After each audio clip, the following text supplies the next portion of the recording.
ជីវិតយោធាយើងកើតជាមនុស្ស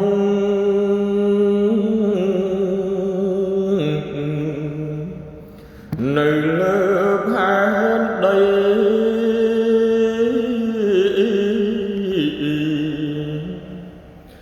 ជីវិត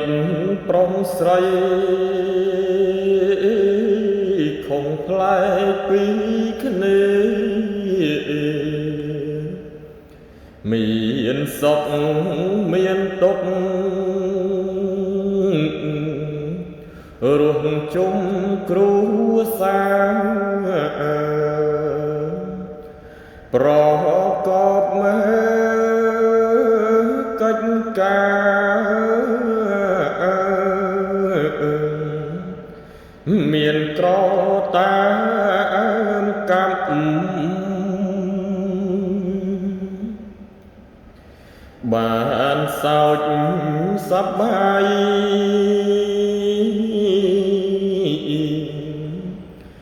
កាយចិត្តសុខហំ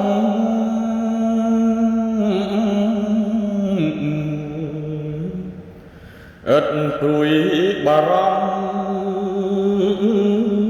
ជួបជុំបុតភ្ងាកូនចូលសាលាភរិយាថាកាយអេប្តីទាំងឡាយស្វែងស្វែងរកទ្រព្យ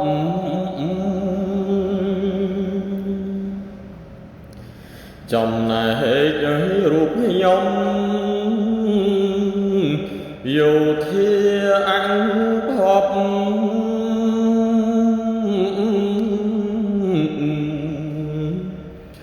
ឆ្ងាយញាតគ្មានទ្រព្យ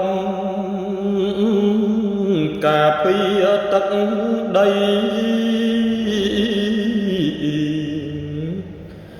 ដៃកាន់អាវុធតម្រង់ស្មារតីតខ្មាំងអប្រិយយប់ថ្ងៃឥតស្រាក់ដេកដួលក្នុងព្រៃរាល់ថ្ងៃលំបាក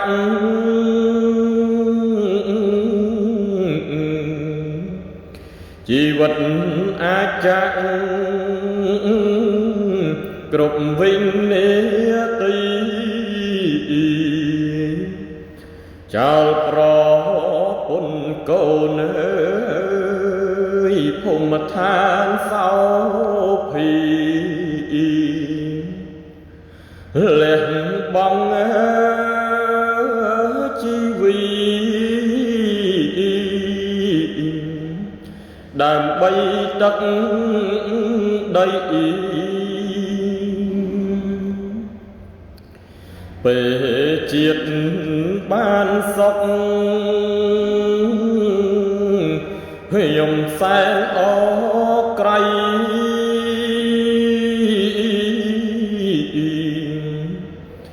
តែកម្មអប្រិយកាយខ្ញុំពីការជីវិតខ្ញុំនៅតើធ្វើយ៉ាងណាកូននឹងភរិយាគ្នាត្រូវការរស់ទោះជាខ្ញុំស្លាប់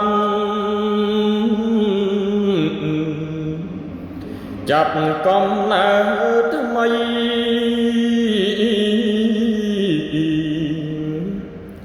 អូស្នេហ៍ទឹកដី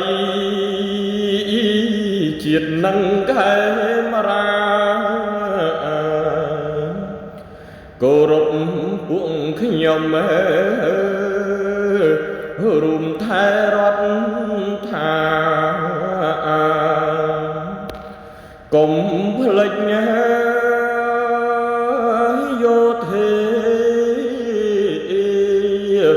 ពេលជាតិសុខសាន